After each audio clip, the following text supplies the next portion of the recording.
With the possible exception of windmills, there is no greater symbol of the Netherlands than these flowers. But at the height of World War II, tulips represented something much different than national pride for the Dutch. Towards the end, we had absolutely no food. We ate tulip bulbs, we ate potato peels, whatever they would give us at the food kitchen.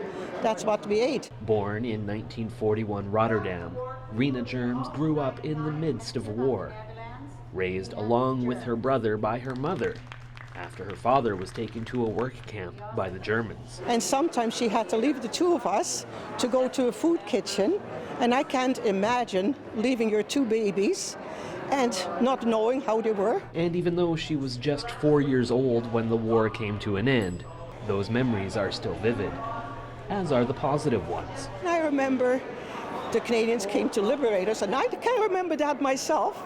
And my mom took me dancing in the streets at night. And that's something for a 4-year-old to remember. People were just covering the tanks and with flowers, and people were crawling all over these soldiers, and women kissing the soldiers. It's just a day of pure joy for them.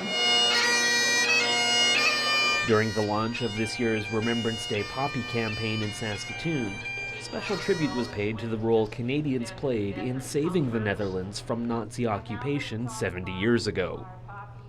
The liberation allowed food to finally reach areas that had been cut off. It has been one of the most heartwarming experiences understanding this relationship during my time as honorary consuls. There are bridges that are named after Canadians. There is a maple leaf forest in the city of Groningen in northern Netherlands. Still, about 18,000 Dutch people died from starvation or malnutrition during the war, while 7,600 Canadian soldiers lost their lives in the effort to liberate the country.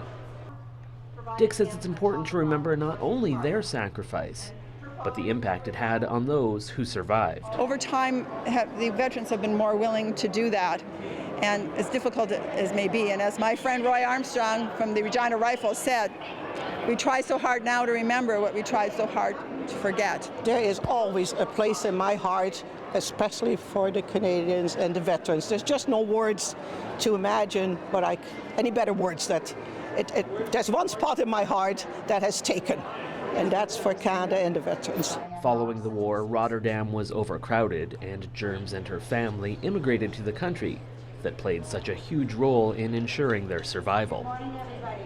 She has lived in Saskatoon for the past 61 years and has a simple but powerful message this Remembrance Day. Thank you to Canada. This is my home. For Go on Shaw TV, I'm Simon Hyatt.